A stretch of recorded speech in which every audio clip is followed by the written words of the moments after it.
की जिंदगी बड़े ही मजे से गुजर रही थी।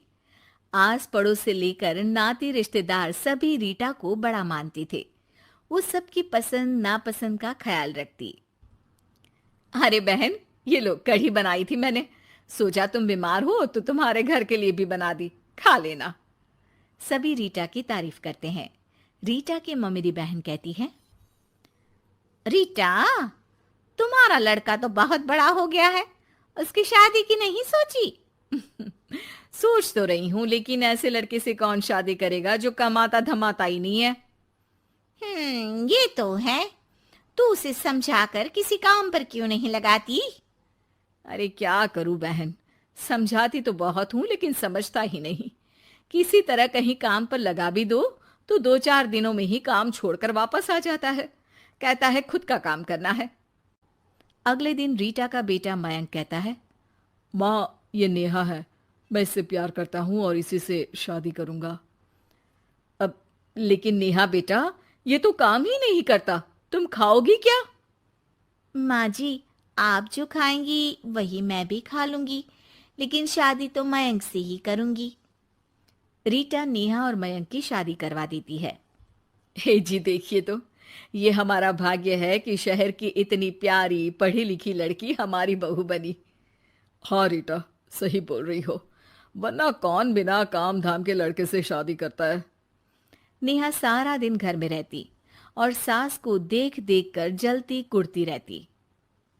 अरे नेहा, तू तो बहुत लक्की है जो इतनी अच्छी सास मिली। माँ की तरह तेरा ख्याल रखती है। नेहा बिना मन के हंसकर निकल जाती है। आए दिन नेहा को उसकी सास की तारीफ सुनने को मिलती। मयंक, तुम्हारी मम्मी बहुत चालाक है, सबको सम्मोहित करके रखी हुई है। कोई मुझसे पूछे कितनी झूठी औरत है तुम्हारी माँ। अच्छा, कैसी, क्या झूठ बोल रही थी? अरे जिसे देखो वो कहता है तुम किस्मत वाली हो कि अच्छी सास मिली। क्या तुम लोग किस्मत वाले नहीं हो जो मैं मिली तुम लोगों को? अरे लेकिन यार, तुम्हें तो कोई जानता नहीं ना। तुम्हें तो लोगों को समझाना पड़ेगा कि तुम भी उतनी ही अच्छी हो जितनी की माँ है। उतनी? ना जी ना, मैं तो उनसे कहीं ज्यादा समझदार और गुणी हूँ। नेहा अपनी माँ को फोन कर सारी बात बताती है। अरे देख, तुझे सबके सामने अपनी सास को गलत साबित करना होगा। अगले दिन नेहा हाथ में टूथपेस्ट लगाकर घर के बाहर खड़ी होती है कि पड़ोसन उससे पूछती है, अरे नेहा बेटा, क्या हो गया? ताई, क्या बोलूं मैं?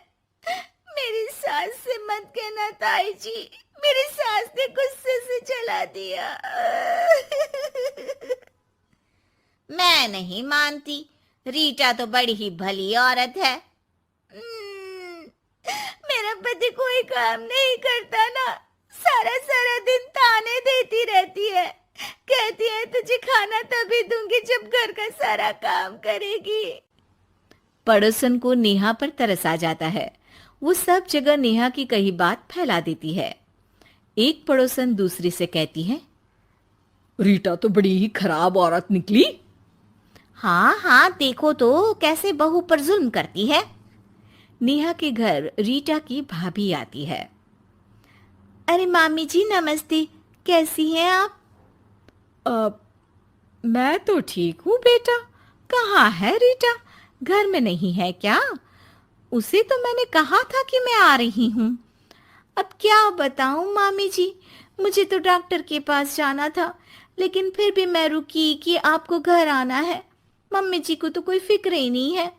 तभी तो देखिए ना कि पता था आप आने वाली है, फिर भी चली गई घूमने। अरे ये तो बुरी बात है। अच्छा नेहा, मैं जा रही हूँ। रीटा आए तो बोल देना कि भाभी नाराज होकर चली गई हैं। रीटा वापस आती है तो उसे भाभी नहीं मिलती। अरे नेहा, तूने रोका नहीं मामी को? बोला नहीं कि मंदिर गई हूं मैं? अरे मम्मी जी, मैंने तो उन्हें बोला कि आप बस आ ही रही हैं, लेकिन वो नहीं मानी और चली गई। मामी भी सभी रिश्तेदारों में रीटा की बुराई फैला देती है। अब जो रीटा सबकी लाडली हुआ करती थी, वो सबकी आंख में खटकने लगी। रीटा को समझ नहीं आता था कि जो पड़ोसी उसे हमेशा प्यार से बुलाते थे, वो उसके सामने आते ही दरवाजा क्यों बंद कर देते हैं। जो रिश्तेदार उसे इतना प्यार करते थे, वो उसे अब फोन तक नहीं करते।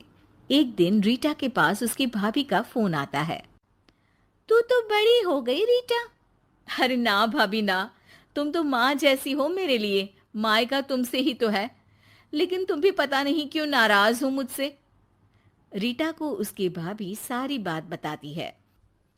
रीटा उसे समझाती है कि कैसे वो नेहा बहू को बताकर वहां से गई थी। दोनों के बीच गिला शिकवा खत्म हो जाता है। रीटा समझ जाती है कि नेहा ने ही उसकी बुराई पड़ोसियों से भी की होगी। रीटा सबके घर जाकर बात करती है, जहां उसे पता चलता है कि नेहा ने ढेर सारी बातें कर रखी है। रीटा सोच लेती है कि वो नेहा को सबक सिखाकर ही रहेगी। नेहा, तेरे ससुर जी रिटायर हो रहे हैं, तो अब तू और मयंक कहीं और घर देख लो। अरे कैसी बातें कर रही हैं सासू माँ, ये तो कोई काम नहीं करते, हम कहाँ जाएंगे। तभी वो पड़ोसन आ जाती है।